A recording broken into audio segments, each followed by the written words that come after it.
सभी संस्कृत अनुरागियों का और संस्कृत से संबंधित जो भी छात्र हों या परीक्षार्थी हों सभी का आपका हमारे चैनल एसकेटी इंट्रो डी पर स्वागत है। हमने चैनल के नाम में थोड़ा सा परिवर्तन किया है ताकि अब आप YouTube पर यदि इसको एसकेटी इंट्रो डी लिखकर सर्च करेंगे सबसे पहले हमारा चैनल ही आएगा। तो आप चैनल पर जाकर प्लेलिस्ट में अपने रुचि से संबंधित वीडियो आप देख सकते हैं। जिस भी टॉपिक पर आपको वीडियो देखना है या जिस भी टॉपिक को आपको कवर करना है उससे संबंधित आप वीडियो हमारे यूट्यूब चैनल पर जाकर देख सकते हैं।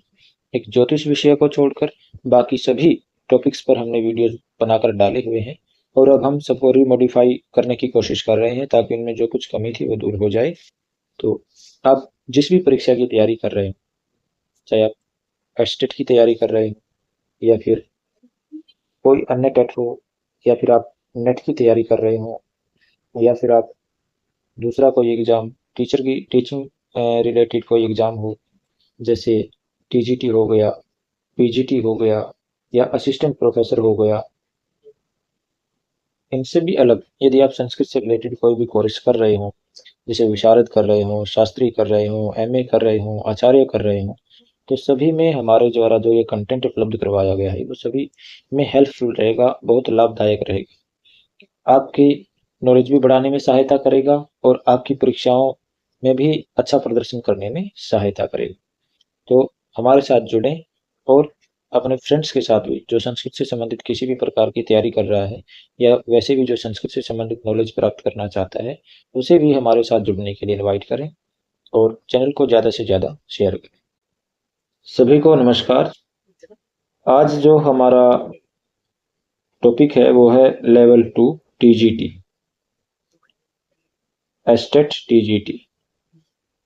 इससे पहले हमने पीजीटी किया था एस्टेट का, तो लेवल 3 किया था इससे पहले वाले वीडियो में। अब हम ये टीजीटी करेंगे, ये भी 2021 का ही है। तो चलिए शुरू करते हैं। यदि आपको इसमें कुछ बेनिफिशियल लगे तो आप अपने फ्रेंड्स के साथ इसको शेयर अवश्य किया करें ताकि हमारे साथ जितने ज़्यादा लोग जुड़ेंगे उतना ही हमारा मनोबल बढ़ेगा और उतने ही अच्छे तरीके से हम और उतनी ही जल्दी हम आपके साथ इंटरेक्ट हो पाएंगे। हम केवल संस्कृत का पोर्शन करेंगे, ठीक है। ये जो बाकी अदर पोर्शन रहेगा इसका आपको स्वयं देखना पड़ेगा, आप कहाँ से तैयारी करते हैं ये आप पर खुद पर डिपेंड करता है। हम केवल संस्कृत से संबंधित क्वेश्चन देखते हैं। तो सबसे पहले जो संस्कृत का क्वेश्चन आया है वो क्या है, शब्द रूप संदर्भे भवतः भवती इति रूपद्वयस्य कर्मशः विभक्ति वचनम चिनुत, यानी इन दोनों का रूप और विभक्ति का वचन कौन सा है तो वो चुनिए आप। सबसे पहले देखिए भवता दिया है, भवता पंचमी एक वचन में भी बनता है, द्वितीय बहुवचन में भी बनता है, षष्ठी एक वचन में भी बनता है और द्वितीय बहुवचन में भी बनता है, यानी ये पहले के लिए तो ये सारे सही है। अब दूसरे के लिए देखते हैं भवती ही कहाँ बनता है। प्रथमा बहुवचन में भवती नहीं बनता, षष्ठी एक वचन में भी नहीं बनता और प्रथमा एक वचन में भी नहीं बनता, तो भवती द्वितीय बहुवचन में बनता है स्त्रीलिंग में। तो ये क्या है, इसका आंसर आ जाएगा 4, ठीक है, दोनों का द्वितीय बहुवचन आ जाएगा। आगे चलते हैं, आगे क्या कहता है, शब्दगतः अनुप्रासः कथ्यते। जो शब्दगत अनुप्रास है यानी शब्द के कारण से कौन सा अनुप्रास होता है वो होता है लाटानुप्रास। और ये अनुप्रास के 5 भेद होते हैं, ठीक है, आप सभी को पता ही होगा। तो एक है लाटानुप्रास, एक है वृत्ति अनुप्रास। वृत्ति अनुप्रास में क्या होता है, एक ही वर्ण बार बार आता है वो वृत्ति अनुप्रास होता है। एक है छेकानुप्रास, छेकानुप्रास में क्या होता है, एक से अधिक जो वर्ण होते हैं वो बार बार आते हैं, उनकी आवृत्ति होती है, वो छेकानुप्रास में होती है। शब्दानुप्रास कोई अलंकार होता नहीं। और एक होता है अंत्यानुप्रास। अंत्यानुप्रास, अंत्यानुप्रास में क्या होता है कि इसमें जो शब्द है या वाक्य, ठीक है, शब्द या वाक्य है उसके अंत में यदि कोई शब्द कोई वाक्य के अंत में होगा या कोई वाक्य होगा अंत में, तो उसके अंत में क्या होगा, एक तुकबंदी सी नजर आएगी, तुकबंदी सी होगी, तो वो अंत्यानुप्रास होता है। एक होता है श्रुत्यानुप्रास। क्या होता है श्रुत्यानुप्रास, इसमें क्या होता है, इसमें एक ही वर्ग जैसे का वर्ग हो गया, पा वर्ग हो गया, चा वर्ग हो गया, तो एक ही वर्ग के जो अक्षर हैं उनकी आवृत्ति होती है, तो वो श्रुत्यानुप्रास होता है। तो ये शब्दानुप्रास नहीं होता। तो 3 तो ये हो गई, एक होता है अंत्यानुप्रास और एक होता है श्रुत्यानुप्रास। तो ये 5 होते हैं अनुप्रास के भेद। अनुप्रास का लक्षण क्या है? वर्ण साम्यम अनुप्रास, ये अनुप्रास का लक्षण है, जहां वर्णों की समानता हो। वर्ण कौन से हो गए? वर्ण का मतलब यहाँ पर व्यंजन से है, ठीक है, स्वर से नहीं। आगे है गुरु शिष्यम पापाद वारयति, गुरु शिष्य को पाप से हटाता है। तो इसमें क्या है, ये किसका उदाहरण है? तो इसमें भीतरार्थानाम भय हेतु, यानी भी मतलब डरना, त्रा मतलब रक्षा करना, ये जहां पर जिनसे डरा जाए, जिससे रक्षा की जाए, उसमें पंचमी का प्रयोग होगा, ठीक है। तो ये तो नहीं है। पंचमी विभक्ति जहां विभाजन किया जाए, काल और काया समय के आधार पर या मार्गवाची अध्वंस के आधार पर, वहां पंचमी का प्रयोग है, यहाँ कोई विभाजन नहीं किया जा रहा। आख्यात उपयोग नियम पूर्वक किसी से विद्या सीखने में इसका पंचमी का प्रयोग होता है, अपादान कारक का प्रयोग होता है, लेकिन यहाँ विद्या नहीं सीखी जा रही है नियम पूर्वक, ये भी नहीं आएगा। तो आगे है वारणार्थानाम इप्सित, यानी जिससे हटाया जाता है, जो इप्सित होता है उसकी अपादान संज्ञा होती है। तो इसमें पाप जो है वो इप्सित है, पाप से हटाना चाहता है, पाप से यह वारण करना चाहता है जो गुरु है, तो पाप इप्सित है, इसलिए इसकी क्या हो गई? अपादान संज्ञा हुई। पंचमी भक्ति यहाँ पर हुई, वारणार्थानाम इप्सित है इसके द्वारा। आगे चलते हैं, अहम कार्यम करिष्यामि। इसमें क्या कहता है कि मैं काम करूंगा। अत्र रेखांकित पदस्य लंग लकारी परिवर्तनम। देखिए करिष्यामि कहाँ का है? ये लिट लकार का है। कहाँ का है? लिट लकार का, उत्तम पुरुष का, एक वचन का है, ठीक है, उत्तम पुरुष एक वचन। तो हमको कहाँ का बनाना है? लंग लकार में, यानी उत्तम पुरुष एक वचन तो वही रहेगा, लिट की जगह लंग कर देना है। क्या कर देना है? लिट की जगह लंग कर देना है। अब यहाँ पर आप देखिए, अकरोत ये कहाँ बनता है? ये प्रथम पुरुष में बनता है, ये गलत आएगा। ये अकर्वम ये उत्तम पुरुष में बनता है, ठीक है, तो ये सही हो सकता है। अकुर्वत ये भी क्या है? प्रथम पुरुष में बनता है। और अकुर्मा ये उत्तम पुरुष में बनता है, लेकिन ये बनता है बहुवचन में, ठीक है। लेकिन हमने कहाँ का बनाना है? एक वचन का, तो इसका सही उत्तर क्या आएगा? अकर्वम, अकर्वम इसका सही उत्तर आएगा। चलिए आगे चलते हैं। आगे है समानार्थकम अव्यम नास्ति। अव्यय मतलब क्या होता है? जो कभी नहीं बदलता। सदृशम त्रिषु लिंगेषु सर्वासु च विभक्तिषु यद न वेति तब अव्यय, यानी जो व्यय नहीं होता, जो खर्च नहीं होता, जो नहीं बदलता, जो तीनों लिंगों में सातों विभक्तियों में एक जैसा रहता है, आठों सातों विभक्तियों में, तो अव्यय होता है। तो इनमें से समानार्थक अव्यय कौन सा नहीं, जिसका समय सेम अर्थ नहीं है, कौन सा अव्यय है ऐसा? तो इदानीम अब, संप्रतम का भी अब, संप्रति का भी अब, इत्थम इस प्रकार से। इत्थम का मतलब क्या था? इस प्रकार से। तो ये इन तीनों से इसका अर्थ अलग है, इसलिए इत्थम आएगा इसका सही उत्तर। आगे क्या कह रहा है? समुचितम विकल्पम चिनुत, उचित विकल्प चुनिए। अहश्च रात्रिश्च अहोरात्रम बनेगा, ये गलत है। नवानाम रात्रिनाम समाहार, तो नौ रात्रियों का समाहार, तो नवरात्रा नहीं नवरात्रि बनेगा, ये भी गलत है।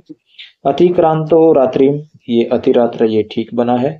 आगे सप्ताह नाम अहन्नाम समाहार, तो 7 दिनों का समाहार सप्ताह बनेगा पुल्लिंग में, ठीक है, ये भी गलत है। तो सही कौन सा है? अतिक्रांतो रात्रि, तो अतिरात्र बनता है।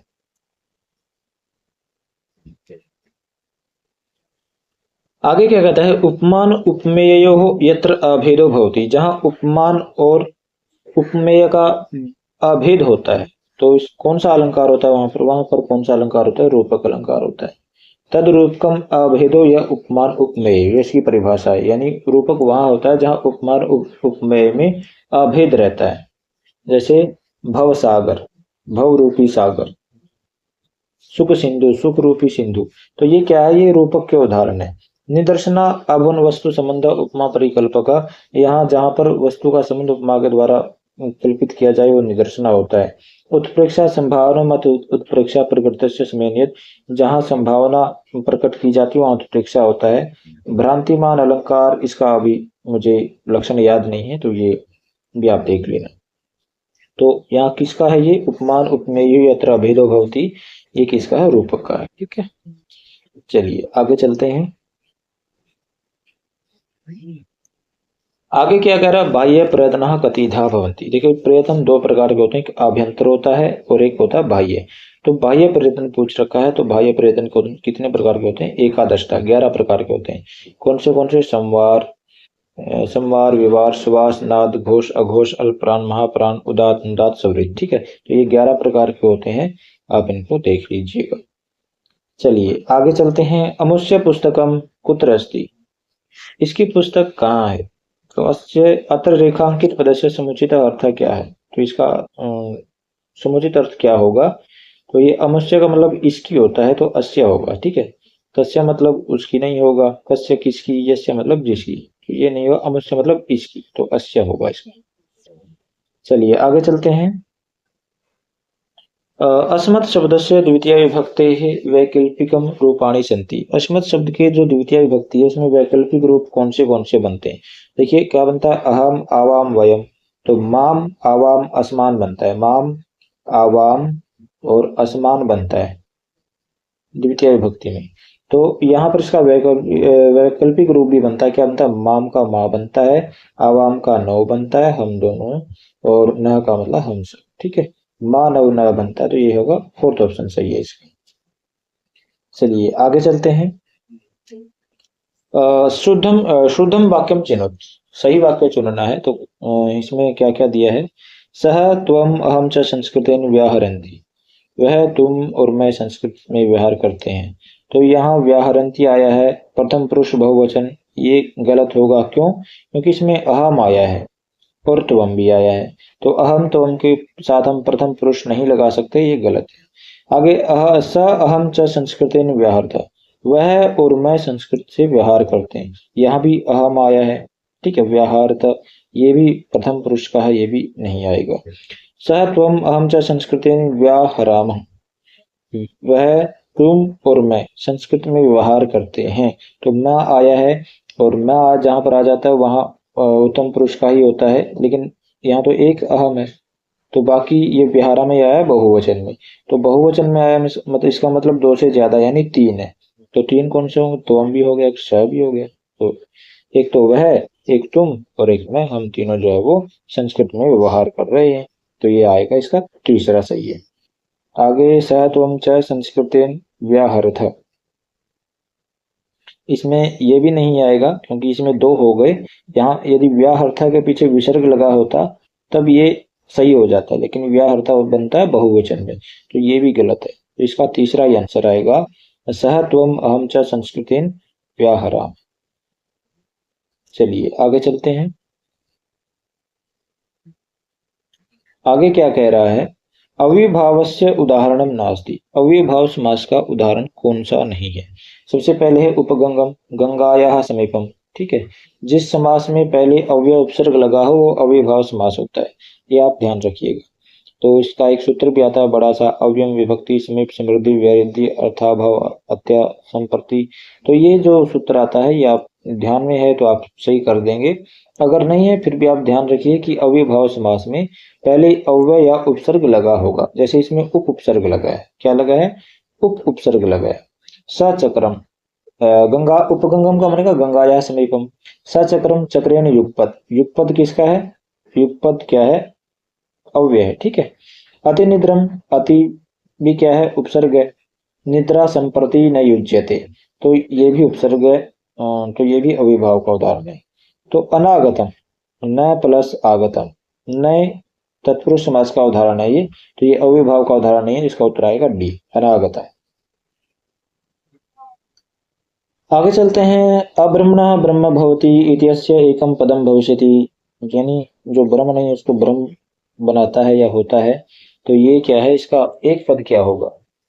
ब्राह्मी, ब्राह्मी तो नहीं होगा। भ्रमी भवती, भ्रमी भवती हो सकता है, लेकिन इसमें इकार जो वो दीर्घ आए, दीर्घ इकार, ये हर्ष विकार इसमें दी हुई है। ब्राह्मी, ब्राह्मी नहीं होगा। भ्रमी भवती, हाँ ये होगा। भ्रमी भवती दीर्घ इकार जिसमें है वो बनेगा। चलिए आगे चलते हैं। आगे शुद्धम वाक्यम वर्तते। शुद्ध वाक्य कौन सा है? जलाशय, जलाशय आया पुल्लिंग में बनेगा, पहले तो ये गलत है। नपुंसक में जो बनाया जलाशय पुल्लिंग में ही होता है। तो यहाँ गंभीरम एतद, गंभीरम जब जलाशय पुल्लिंग में तो इसके जो विशेषण होंगे वो भी पुल्लिंग में ही होंगे, ठीक है। तो ये भी गलत है और एतद तो आएगा नहीं, तो क्या होगा, गंभीरो अयम जलाशय, इसका ये सही है। गंभीरो अयम जलाशय, ये इसका आंसर बनेगा। आगे है ऋग्वेदे दशम मंडलस्य 121तम। यानी एक विंशतिधिक एक शततमम सुक्तम अस्ति, ये किसका सुक्त है? 121वां 10वें मंडल का। तो ये है हिरण्यगर्भ। ठीक है, ये नासदीय सुक्त और वाक सुक्त भी दिए हैं। नासदीय सुक्त है 129वां और जो वाक सुक्त है वो 125वां है। ठीक है, और उषस सुक्त जो तीसरे का 81वां है शायद, ये कन्फर्म नहीं है, आप इसको देख है तीसरे उसमें। तो ये बाकी जो 3 सुक्त हैं, हिरण्यगर्भ सुक्त, नासदीय सुक्त और वाक सुक्त, ये दार्शनिक सुक्त भी माने जाते हैं। ठीक है, दार्शनिक सुक्त भी इनको माना जाता है। तो 121वां सुक्त कौन सा? हिरण्यगर्भ। आगे चलते हैं। महान चासव राजा इत्यस्य समासिकम पदम स्यात्, तो राजा महान है तो ये महाराजा बनेगा, ये कर्मधारय समास का उदाहरण है, ये आप देख लीजिएगा। सबसे पहले है प्रकल्प और लेप। लेप में पीछे यह बसता है तो प्रकल्प्य बनेगा। कौन सा उदाहरण है? हाँ, तीसरा प्रकल्प्य इसका सही आंसर होगा। चलिए आगे चलते हैं। शुद्धम वाक्यम अस्ति, शुद्ध वाक्य कौन सा है? मया चंद्र पश्यते, तो पश्यते तो बनता नहीं है, दृश्य धातु का दृश्यते बनेगा अगर कर्मवाच्य में बनाना है तो। तीसरा है बालका गच्छन्ति, 3 लड़के जाते हैं। तीसरा तो ये आया स्त्रीलिंग में, बालक है पुल्लिंग में, तो ये भी गलत बनता है। अहो विधि बलवान, अरे विधि बहुत बलवान है, तो ये सही है। त्रय बालिका, यहाँ त्रय पुल्लिंग में है, बालिका स्त्रीलिंग में है, तो दोनों का एक, बालिका स्त्रीलिंग में है तो विशेषण भी स्त्रीलिंग में होना चाहिए था, ये भी गलत है। तो इसका उत्तर क्या होगा? अहो विधि बलवान, ये इसका सही है। आगे चलते हैं। अधोलिखितेषु कस्य 18 भेदा भवन्ति, नीचे दिए हुए में किसके 18 भेद होते हैं? ओ के 12 भेद होते हैं। क्यों? क्योंकि इसका हर्षव नहीं होता। ठीक है, री के हर्षव दीर्घ सब होते हैं तो इसके 18 भेद होते हैं। लरी का दीर्घ नहीं होता, इसके भी 12 भेद होते हैं। और ए इसका हर्षव नहीं होता, इसके भी 12 भेद होते हैं। तो उत्तर क्या आएगा? री के 18 भेद होते हैं। ठीक है, री और लरी के यदि मिलाकर पूछे जाए तो 30 भेद होते हैं। चलिए आगे चलते हैं। आगे क्या कह रहा है? देवर्षि कलानाथ शास्त्रिणः निबंध संग्रहो अस्ति। देवर्षि कलानाथ शास्त्री का जो निबंध संग्रह है वो क्या है? विद्वत जन चरितामृतम, तो ये इनका निबंध संग्रह है, ये भी ध्यान रखिएगा। नए जो कवि आते हैं उनके बारे में पूछा जाता है, पीजीटी में भी जो हमने पेपर किया था उसमें भी पूछे गए हैं, तो आप इनको या तो नोट कर लीजिए या वैसे ध्यान रखिए। ईश्वरश्च प्रकृतिश्च इत्यस्य समुचितम समासिक पदम चिनुत, ईश्वर और प्रकृति इन दोनों का एक समासिक पद चुनना है, तो 2 हो गए, तो 2 में एक वचन नहीं आएगा, ये प्रकृति का बनता नहीं है, प्रकृति बहुवचन में हो गया, तो क्या होगा? ईश्वर प्रकृति। जैसे मति का एक वचन में मति ही बनता है और द्विवचन में क्या बनेगा? मति बनेगा। ठीक है, दीर्घिकार आ जाएगा, वैसे ही इसमें भी दीर्घिकार हो जाएगा प्रकृति में। चलिए आगे क्या कहता है? याज्ञवल्क्य जनकयोः संवादोऽस्ति, याज्ञवल्क्य और जनक संवाद कहाँ पर है? तो आप सभी को पता ही होगा, याज्ञवल्क्य का जो वर्णन आता है वो कौन से में आता है? वो यजुर्वेद में आता है। किस में आता है? यजुर्वेद में। और ऐत्रेय ऋग्वेद का, तबलकार सामवेद का है, मैत्रेय ये कृष्ण यजुर्वेद का है। तो बृहदारण्यक उपनिषद बच गए शुक्ल यजुर्वेद का जो है, तो इसलिए इसमें ही जनक याज्ञवल्क्य संवाद है, बृहदारण्यक उपनिषद। चलिए आगे चलते हैं। आगे क्या कह रहा है? सर्वोपयुक्तम विकल्पम चुनुत, सबसे उचित विकल्प चुनिए। सबसे पहले सपृष्टम का चाहिए। सपृष्ट प्रयत्न किसका होता है? सपृष्टम प्रयत्नम स्पर्शानाम, जो सपृष्ट प्रयत्न होता है वो स्पर्शों का होता है। स्पर्श कौन से होते हैं? काद्यो मावसाना स्पर्शा, का से लेकर मा तक। ठीक है, तो इसमें जो आ दिया है ये क्या है? स्वर है।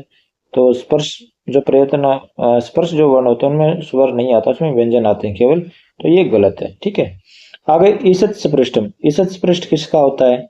ईसत स्पृष्टम अंतस्थानाम, जो ईसत स्पृष्ट होता है वो अंतस्थों का होता है। अंतस्थ मतलब जो या र ल वह, उनको अंतस्थ बोलेंगे, यनो अंतस्थ। तो या र ल व होता, ब नहीं होता, ये भी गलत है। ठीक है, आगे है विवृतम। विवृत प्रयत्न किसका होता है? विवृतम स्वराणाम, जो स्वर होते हैं उनका विवृत प्रयत्न होता है। अब इसमें हर्षव दिया है, तो हर्षव अ ई, यानी दीर्घ कहाँ जाएगा? ठीक है, ये गलत हो सकता है। दूसरा एक और ऑप्शन देखते हैं। ईषद विवृतम जो प्रयत्न होता है ऊष्माणाम, ईषद विवृतम ऊष्माणाम, जो ईषद विवृत प्रयत्न होता है वो ऊष्मों का होता है। तो उष्म वर्ण कौन से आते हैं? शला उष्माण, शल प्रत्याहार में जो आते हैं ये सभी आते हैं, श श स ह। ठीक है, तो सबसे ज्यादा उपयुक्त इसमें पूछा है तो क्या होगा ये, इसका 4 नंबर आंसर होगा, क्योंकि जो विवृत प्रयत्न होता है वो केवल हर्षों का ही नहीं होता, वो दीर्घ का भी होता है। ठीक है, दीर्घ यदि ई आ जाए तब भी उसका विवृत प्रयत्न होगा।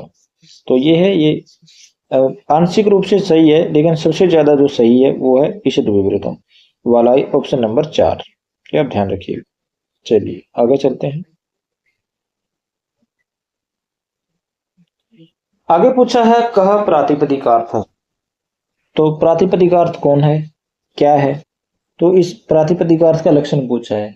प्रातिपदिकार्थ में आता है, आपने प्रथमा कर्ता कारक में पढ़ा होगा, प्रातिपदिकार लिंग वचन मात्रे प्रथमा।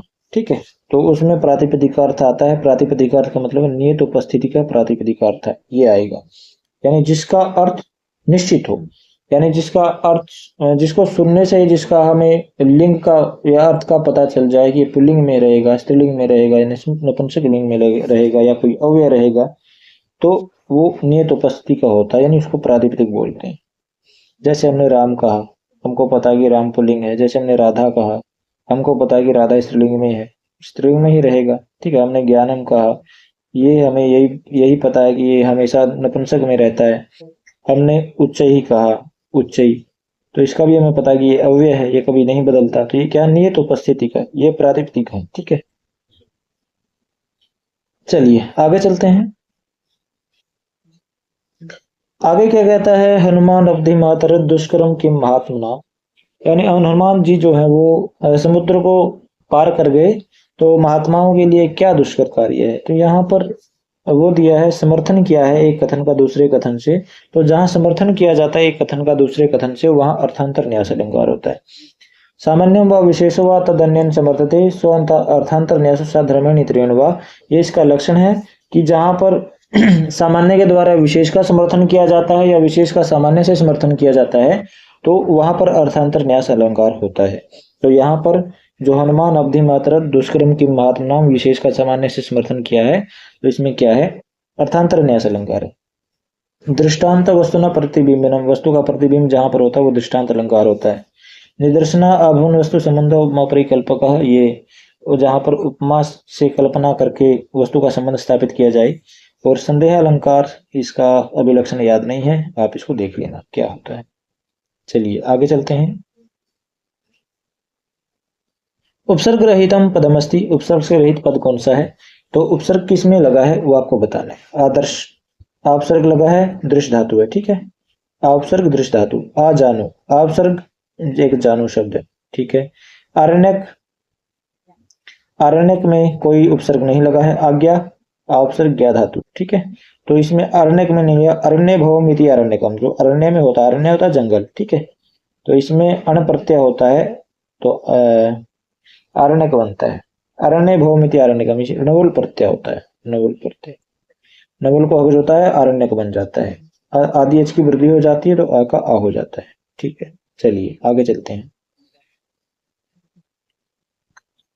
आगे क्या कहता है, यत्र उपमेयस्य उपमानेन सह संभावना क्रियते तत्र को अलंकार, ये चर्चा हम पहले भी कर चुके हैं।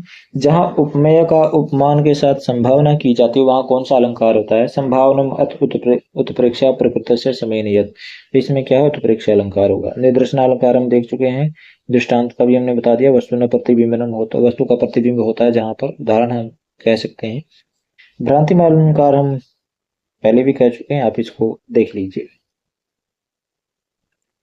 सर्वोपयुक्तम वाक्यमस्ति, सबसे उपयुक्त वाक्य कौन सा है? तो सा यदा आगमिष्यति, वह जब आएगी। तो ये क्या वाक्य अधूरा सा है, ये पूरा वाक्य नहीं है। चलो आगे देखते हैं क्या कहता है। मम गृहम ह्यः आगच्छ, मेरे घर बीते हुए कल आओ। तो जो कल बीती गया तो तब को कौन आएगा? तो ये गलत है। इसमें भविष्य काल का प्रयोग, भूतकाल का प्रयोग होना चाहिए था, इसमें लोट लगा का प्रयोग किया, ये गलत है। अलम अति विस्तरेण, यानी ज्यादा फैलो मत, मत करो ज्यादा फैलना, ये सही है। अलम के साथ तृतीय का प्रयोग हो जाता है किसी चीज की मनाही करने में। सस्वागत वह कल, स्व मतलब आने वाला कल, तो इसमें भविष्य काल का वर्णन किया, यहाँ लिखा है भूतकाल की क्रिया लगा दी, तो ये भी गलत है। तो इसमें सर्वोपयुक्त पूछा है, तो ये अलम अति विस्तरेण। ये सर्वोपयुक्त है इसका उदाहरण। और इसका पहला भी हो सकता है, लेकिन ये अधूरा वाक्य, पूरा वाक्य नहीं है। सा यदा आगमिष्यति, वह जब आएगी। तो यदा के साथ तदा भी होता है। यदा यदा हि धर्मस्य ग्लानिर्भवति भारत अभ्युत्थानं अधर्मस्य तदात्मानं सृजाम्यहम्। तो यदा के साथ तदा का भी प्रयोग होता है जब ये पूरा माना जाता है वाक्य। तो ये अधूरा वाक्य, पूरा वाक्य नहीं, तो ये सही नहीं है। तीसरा इसका सही उत्तर है। आगे क्या कहता है, क्षत्रिय प्रत्यांत समुचित प्रयोग अस्ति, जिसमें क्षत्रिय प्रत्यय लगा हो अंत में, उसका उचित प्रयोग इनमें कौन सा है। तो दिव्य धातु दिव्यन बना है, तो ये वैसे तो सही है, लेकिन जो दिव्यन में द में दीर्घ इकार आना चाहिए था ऐसे, ठीक है, ये गलत बनाया है। ध्येय में ध्यायन बनेगा, आ आएगा, ध्या बनेगा ध्यायन, ठीक है, ये भी गलत है। अस में सन, ये सही है। अस का सन हो जाएगा, आ का लोप हो जाता है, ठीक है, ये सही है। अगर श्रु का श्रुनवन बना रखा, श्रीनवन बनेगा, क्या बनेगा, श्रीनवन, ये भी गलत है। तो इसमें सर्वोपयुक्त कौन सा है, अस का सन बन जाता है, ये सही। चलिए आगे है, पृथुकार्थ स्वर पात्रम भूषित निशेष परिजनम देव विरसत क्रेणु गहनम संप्रति आवयो सदनम। तो यहाँ पर जो है कोई संदेह नहीं है, दृष्टांत कोई ये प्रतिबिंब नहीं है, उत्प्रेक्षा संभावना नहीं की गई यहाँ कोई। यहाँ श्लेष अलंकार है। श्लेष क्या है, श्लेष्ठ शब्दार्थ एकाविधाने श्लेष इच्छित, जहां पर श्लेष का मतलब होता है चिपकना। श्लेष का मतलब क्या होता है, चिपकना। जहां एक शब्द के साथ अनेक अर्थ चिपके हैं वहां श्लेष अलंकार होता है। तो यहाँ भी जो एक शब्द के साथ अनेक शब्द चिपके हैं, जैसे पृथुकार्थ स्वर पात्रम, ये क्या है, ये दो अर्थों में आया। एक तो बड़े बड़े सोने के बर्तन, इसका मतलब निकल सकता है, और एक निकल सकता है छोटे बच्चों का रोने की आवाज, ठीक है, ये इसका एक अर्थ ये निकल सकता है। भूषित भी यहाँ पर आया है। भूषित का मतलब तो जो गहने पहना हो, सुशोभित हो, और एक भूषित मतलब जो जमीन पर जो सोता हो। तो ये श्लेष अलंकार यहाँ पर है, इसके दो अर्थ चिपके हुए हैं एक शब्द के। तो इसलिए जहां पर एक शब्द के अनेक अर्थ आए हों वहां श्लेष अलंकार होता है। आगे चलते हैं। आगे क्या कहता है, दैत्यभ्यो हरि अलम रिक्त स्थाने अनुपयुक्तम पदम किम, यानी इसमें अनुपयुक्त यानी गलत शब्द क्या आ सकता है इसमें। तो इसमें प्रभु का मतलब भी समर्थ होता है, शक्ता का मतलब भी समर्थ होता है, अलम का मतलब भी समर्थ होता है। यानी जब अलम का प्रयोग हम निषेध अर्थ में करेंगे तो तृतीया का प्रयोग होगा, और जब अलम का अर्थ हम समर्थ या पर्याप्त अर्थ में करेंगे तो चतुर्थी का प्रयोग होगा। तो ये यहाँ पर आया दैत्यभ्य चतुर्थी। तो इसमें जो है ये तीनों ही सही हैं, प्रभु, शक्तः, अलम, लेकिन गलत कौन सा है, स्वधा, ये गलत है। पितृभ्यो सौधा, पितरियों के लिए आता है, पितरों के लिए आता है ये सौधा का, ये गलत है। आगे है लोप संज्ञा सूत्र मस्ती। लोप संज्ञा का सूत्र कौन सा है, तो तस्य लोपा, तो लोप करता है, ये संज्ञा सूत्र नहीं है। आदर्शनम लोपा, ये लोप संज्ञा करता है, आदर्शनम लोपा। हलंतम इत संज्ञा करता है, उपदेश जुनांशिक ये भी इत संज्ञा करता है। तो लोप संज्ञा सूत्र कौन सा, आदर्शनम लोपा, ये नंबर 2, ये सही है। आगे क्या कहता है, नवुल प्रत्यांत प्रयोगो नास्ति। नवुल प्रत्यांत प्रयोग कौन सा नहीं है, तो इसमें क्या है, प्रस्ताव का प्रउपसर्ग है, स्तु धातु है, तो इसमें आदि एच की वृद्धि हो गई, तो अचो नीति से, तो प्रस्ताव का बना, ठीक है। धारका में ध्री धातु से नवुल प्रत्यय धारका बन गया। वर्धक में भी वर्धक बन गया, पाक, पच धातु से अच प्रत्यय बना लगा है या अण प्रत्यय लगा है, इसमें नवुल प्रत्यय नहीं लगा, ठीक है, तो पाक है बना है। अगर नवुल प्रत्यय लगा तो पांच का बनता है, नवुल प्रत्यय लगता तो क्या बनता, पांच का बनता, तो ये गलत है, इसमें नवुल प्रत्यय का प्रयोग नहीं होगा। वैसे इसमें जो वर्धक बना है, वर्धक, इसमें भी कुछ डाउट है, ये भी मुझे सही नहीं लग रहा है, क्योंकि इसमें आदि एच की वृद्धि नहीं हुई है, यहाँ गुण हुआ है, तो इसको भी आप देख लीजिएगा। लेकिन इसका जो सही उत्तर होगा ये पाका ही होगा, क्योंकि ये फिर भी थोड़ा नजदीक पड़ रहा है, लेकिन ये बिल्कुल ही अपोजिट है, पाका। आगे क्या कहता है, अव्यय पदम नास्ति। अव्यय पद कौन सा नहीं है, तो प्रातः भी अव्यय पद है, अध भी अव्यय पद है, नमा भी अव्यय पद है, यातः नहीं है, ये धातु रूप है, ठीक है, ये देख लेना। आगे क्या कहता है, वरम एको गुणी पुत्रो न च मृक्षतान्यपि एकश्चंद्रस्तमो हन्ति न च तारा सहस्रकम। श्लोकेशन आहत्य कति अवयव पदानि। अच्छा, इसमें अवयव पद बताने कितने अवयव पद है इसमें, ठीक है। सबसे पहले है वरम, एक हो गया। फिर है न च, दो ये हो गए, तीन हो गए। अपी है पीछे, चार हो गए। फिर एकश चंद्रस्तमो हंति, न च दो ये हो गए, छह। तो छह इसमें हो गए। कौन से कितने हो गए? छह। ये आप ध्यान रखना। चलिए आगे चलते हैं।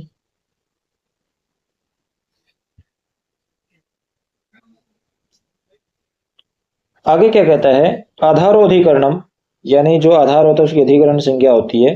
अत्र आधार है कतिविधा, यहाँ पर आधार कितने प्रकार का होता है? तो आधार यहाँ पर तीन प्रकार का होता है। कितने प्रकार का होता है आधार? तीन प्रकार का। औपश्लेषिक, औपश्लेषिक। आपने यदि मेरे कारक की वीडियोस नहीं देखी है हमारी, तो आप प्लेलिस्ट में जाकर कारक की वीडियो देखिए। आपको व्याकरण से संबंधित, कारक से संबंधित जितने भी प्रश्न आते हैं आपका फिर कोई गलत नहीं होगा। औपश्लेषिक आधार, एक वैश्विक आधार, वैश्विक, एक अभिव्यापक आधार। तीन प्रकार का आधार होता है, ठीक है, अभिव्यापक। आगे चलते हैं। आगे क्या कह रहा है? ये तो चितम मेलनम करो, यानी सही मेलन करें। सबसे पहले 60 वर्ण किसमें होते हैं भाई? 60 वर्ण होते हैं मालिनी छंद में। न न न न मय मालिनी भोग लोकई, तो 60 वर्णों से एक मालिनी है। आगे 56 वर्ण, 56 वर्ण किसमें होते हैं भाई? वसंत तिलका। एक चार पद होते हैं, प्रत्येक चरण में 14 होते हैं, तो 14 चौके 56, जो ये वसंत तिलका में हो गया। 76, 76 को 4 से डिवाइड करो, 19, 19 किस में होते हैं प्रत्येक चरण में? ये शार्दुल विक्रीडित छंद में। सूर्यास्वर मसजस तथा से गुरुवा शार्दुल विक्रीडितम, तो ये क्या है? ये शार्दुल विक्रीडित में हो गई। 19 चौका 76, बच गया एक मंदाग्रांता। इसमें 17 होते हैं, 17 चौका 68, तो ये मेल होगा इसका। आप इसको देख लेना नीचे कौन सा ऑप्शन आएगा। चलिए आगे क्या कहता है? शिखरणी छंद सा उदाहरण मस्ती। शिखरणी छंद का उदाहरण कौन सा है? तो शिखरणी छंद का लक्षण है रसई रुद्रेश छिन्ना यमन सभ लाग है शिखरिणी। तो 17 अक्षर होते हैं इसमें। तो न जाने भोक्तारम कमी है समुस्तास्यति विधि, ये ठीक है। ये पहला ही इसका आंसर होगा। इसमें जो शिखरणी छंद है, गाने से ही पता चल गया वैसे तो। बाकी आप इसको गिन सकते हैं। 17 अक्षर हरिणी छंद में भी होते हैं। हरिणी छंद में भी 17 अक्षर होते हैं। तो उद्देश्य एवं सरस कदली श्रेणी शोभातिशाई, इसमें हरिणी छंद है। हरिणी छंद का लक्षण आप देखना, फिर उसके हिसाब से यहाँ पर सही बैठेगा। इसमें न खलु बाण सन्निपात्यो यमस्मिन, तो इसमें मालिनी छंद। कौन सा छंद है? मालिनी छंद। अच्छा, स्वयं न पुत्र कृतिका पदवी मृगस्ते, इसमें कौन सा छंद है? ये आप देख लेना, ये अभिज्ञान शाकुंतलम का है। आगे है कादम्बर्यां तारापीडस्य पत्न्याः नाम अस्ति। कादम्बरी में तारापीड की पत्नी का नाम क्या है? तो तारापीड की पत्नी क्या है? विलासवती। चंद्रापीड की माता विलासवती, तारापीड। तो इसमें शुक्नाशुक देश भी इसमें प्राप्त होता है।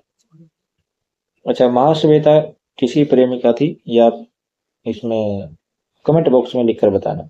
वसंत सेना इसमें पात्र नहीं है, और देवसेना भी इसमें कोई पात्र नहीं है। चलिए आगे है रावण क्रुध्यति। रावण क्रोध करता है। किस पर क्रोध करता है? तो मंदोदरी पर क्रोध करता है। रावण मंदोदरी पर क्रोध करता है। क्रुद्ध धातु के योग में चतुर्थी का प्रयोग होगा, तो क्या होगा? मंदोदरी, मंदोदरी पर क्रोध करता है। चलिए आगे चलते हैं। शुद्धम वाक्यम चिनोत, शुद्ध वाक्य चुनिए। शुद्धम वाक्यम चिनोत, शुद्ध वाक्य चुनिए। तो इसमें शुद्ध वाक्य क्या होगा? उदित सविते। सविते तो बनता नहीं है, सवितायाम भी नहीं बनता। सवित्री बनता है, लेकिन उदित्री नहीं बनेगा। उदित, मूल शब्द उदित है, और सवित्रा, सविता का मूल शब्द है सवित्री। तो सप्तमी में सवित्री बनेगा, और उदित का उदित बनेगा। तो ये चौथा जो ऑप्शन है इसका ये सही है। आगे चलते हैं। रामायणी कथा माधुर्य रचितम हनुमान नाटकम कस्य कृते अस्ति। रामायणी कथा को आधार मानकर जो हनुमान नाटक लिखा है, ये किसने लिखा है? तो ये दामोदर मिश्र का है। ये आप ध्यान रखिएगा। ऐसे वाक्यों में ज्यादा सा कुछ सोचना नहीं पड़ता, सीधा आंसर पता है तो अपना दे दीजिए। नहीं तो फिर आप वो कोई ट्रिक लगाइए कि क्या हो सकता है। आगे हितोपदेशस्य कथारंभे पाटलिपुत्रस्य कः राजा वणिता। हितोपदेश का जो कथा के आरंभ में पाटलिपुत्र के किस राजा का वर्णन आया है, तो पाटलिपुत्र का राजा कौन आया है? सुदर्शन। सुदर्शन का वर्णन आया। हितोपदेश के कर्ता कौन है? तो आप नारायण हैं। और हितोपदेश किसके आधार पर लिखा है? पंचतंत्र के आधार पर। पंचतंत्र के लेखक आप नाम कमेंट बॉक्स में बताइए। आगे है यथोचितम विकल्पम चुनत। सही उत्तर चुनिए। हरि ही अवदत्त। जब ये हो जाएगा तो क्या होगा? पहले उत्तव होगा फिर विसर्ग होगा? नहीं, गलत। कह प्लश्चित, पहले शतव होगा? नहीं, फिर विसर्ग होगा? ये भी। ऐसा विष्णु, विसर्ग लोप। हाँ, ऐसा विष्णु जब आएगा तो इसमें ऐसा का विसर्ग का लोप हो जाएगा, ऐसा विष्णु बचेगा, ये सही है। पितु इच्छा, इसमें सत्व विसर्ग नहीं होगा, इसमें स को रू हो जाएगा, विसर्ग नहीं होगा, पितुर इच्छा बन जाएगा। ये भी गलत है, इसका आंसर होगा सही तीसरा, ऐसा विष्णु विसर्ग लोप हो जाएगा। चलिए आगे चलते हैं। अधरः किशलेय रागः कोमल विटपानुकारिणो बाहु। ये जो है ये अभिज्ञान शाकुंतलम से आया है। इसमें छंद बताना है। तो इसमें कौन सा छंद है? आर्य छंद है। कौन सा छंद है? आर्य। आर्य का लक्षण क्या है? यस्याः पादे प्रथमे द्वादश मात्रा तथा तृतीय, यानी जिसके पहले और तीसरे पाद में कितनी मात्रा हो? द्वादश, 12 मात्राएं। जिसके पहले और तीसरे पाद में 12 मात्राएं हैं। दूसरे और चौथे पाद में कितनी हो? दूसरे पाद में अष्टादश द्वितीय, यानी दूसरे पाद में 18, चतुर्थ के पंचदश सारे, यानी चौथे में 15। तो क्या कह रहा है कि जिसके पहले और तीसरे में तो 12 मात्राएं हो, दूसरे पाद में 18 मात्राएं हो और चौथे पाद में 15 मात्राएं हो, वहां आर्य छंद होता है। टोटल कितनी होगी? 57 मात्राओं का यह छंद होता है। इसमें इसका उदाहरण और भी ले सकते हैं आप। रितोषाद विदुषाम में साधु मन्ने प्रयोग विज्ञानम, ये भी अभिज्ञान शाकुंतलम में आया है। चलिए आगे चलते हैं। छाया शतकम, ये किसकी रचना है? छाया शतकम जो पद्म शास्त्री जी की रचना है। ये नए लेखक हैं, आप इनको भी ध्यान रखिए, क्योंकि नए लेखकों के बारे में भी 2-3 क्वेश्चन आने लग गए हैं प्रत्येक पेपर में। चलिए आगे क्या कहता है? कार्यम। कार्यम में कौन सा प्रत्यय लगा? क्री को वृद्धि हुई है आदि एच की, तो अचो सूत्र से, तो जहां न इत होगा वहां वो सूत्र आएगा, और न इत किसमें? णत में। तो कार्यम में णत प्रत्यय लगा। दयम ददात्र यत, तो इसमें यत है। भृत्य ब्रजेश, इसमें क्या प्रत्यय लगेगा? वृद्धिजु से कैप से क्या प्रत्यय होता है। फिर आगे सूत्र भी आता है ब्रजेश, तो भृज्य बनता है, भृत्य बनता है। आदाय में लेप प्रत्यय है, आवसर्ग दा धातु लेप प्रत्यय। तो ये कौन से विकल्प में आएगा? आप इसको देख लेना।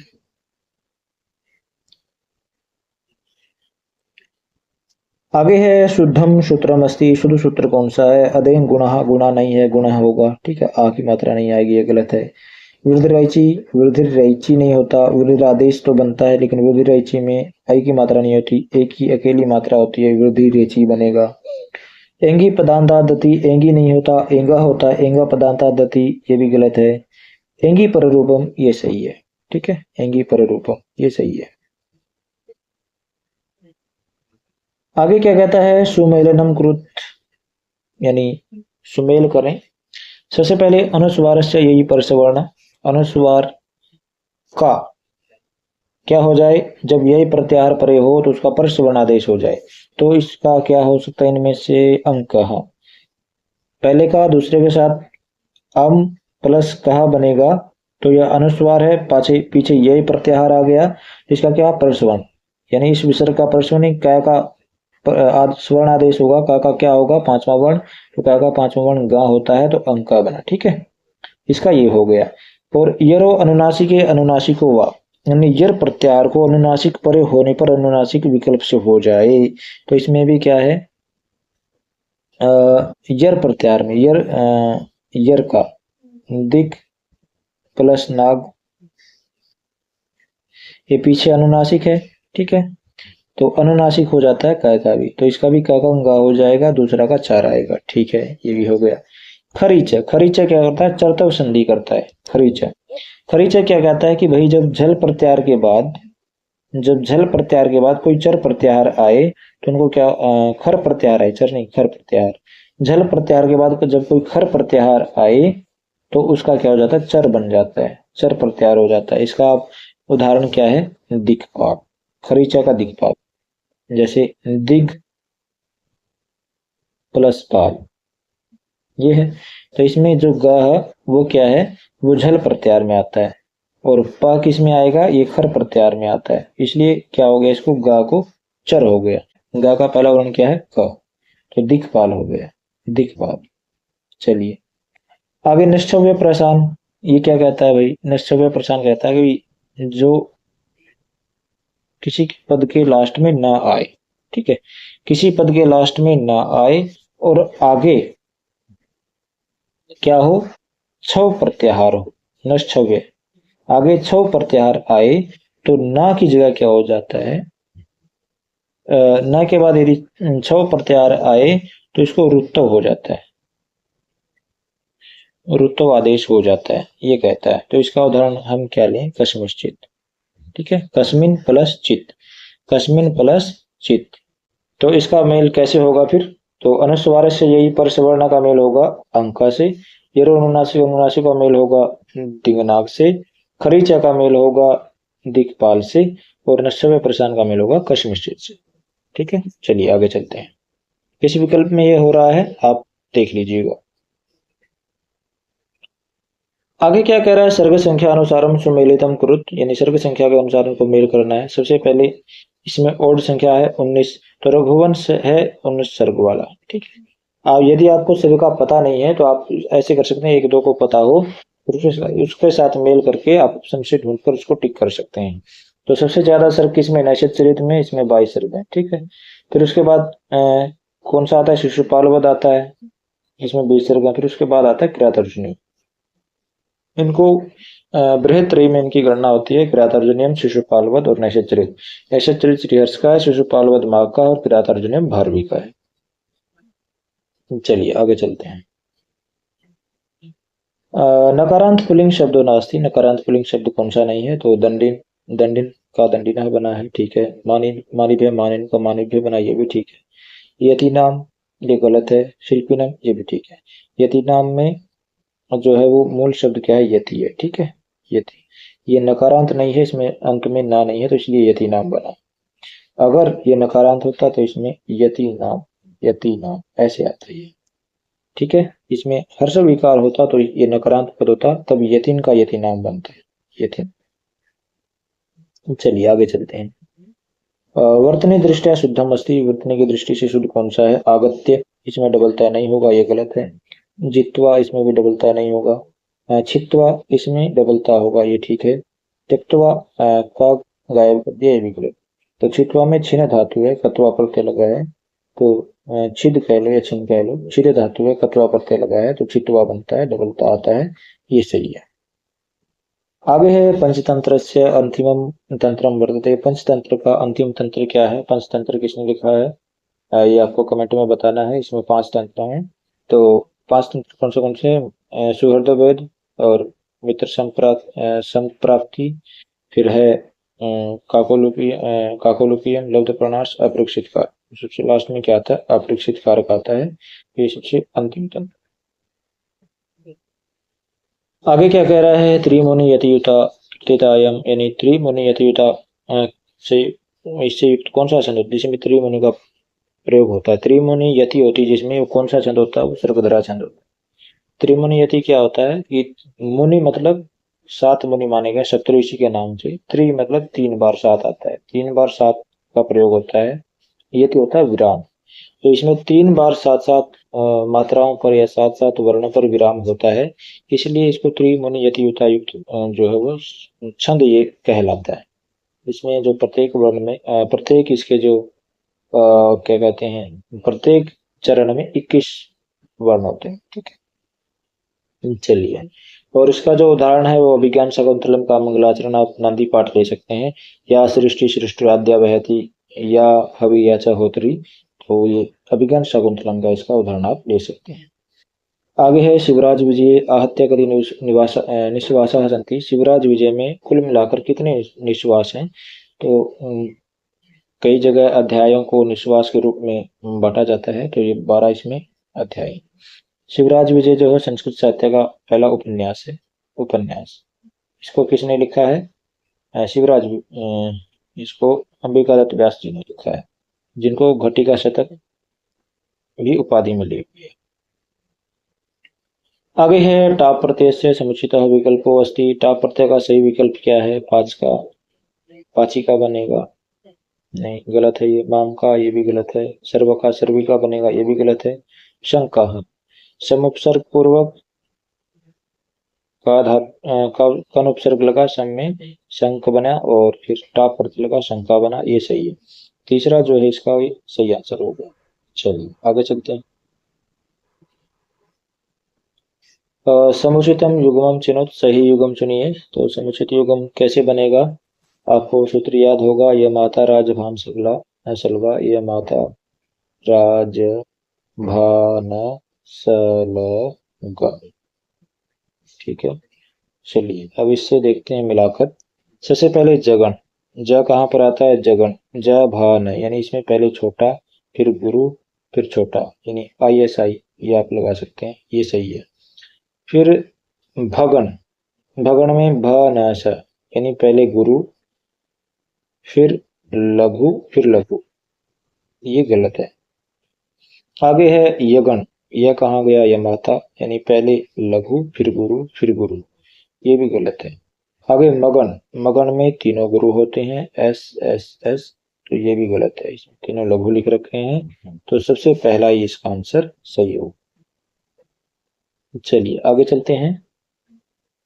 सह च अंतरा प्रविष्ट, वह अंतरा यानी बीच में बैठा है, तो अंतरा अंतरेण युक्त, इसका मतलब है कि जहां अंतरा और अंतरेण का प्रयोग होगा वहां द्वितीय का प्रयोग होगा। तो अंतरा होता है बीच में, अंतरेण होता है केबिन, तो बीच में किसके बैठा है तो उसमें द्वितीय का प्रयोग होगा। वह हम दोनों के बीच में बैठा है, तो यहाँ दोनों में द्वितीय का प्रयोग होगा।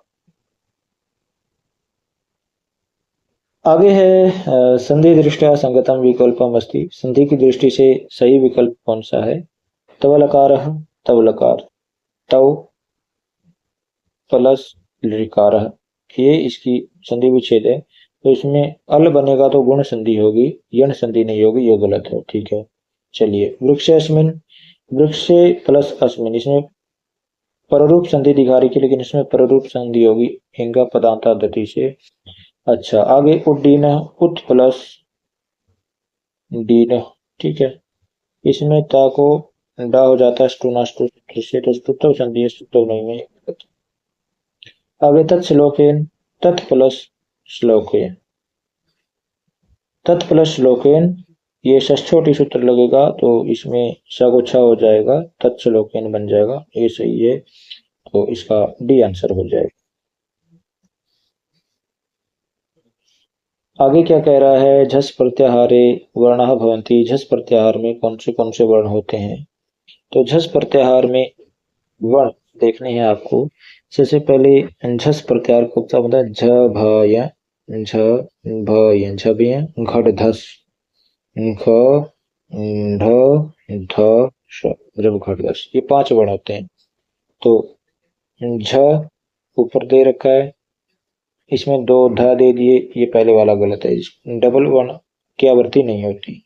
फिर इसमें आगे चलते हैं, घ झ ढ ध भ, घ झ ढ ध और भ, ये दूसरा सही है। ठीक है, आगे घ झ, इसमें 2 घ दे दिए, ये भी गलत है।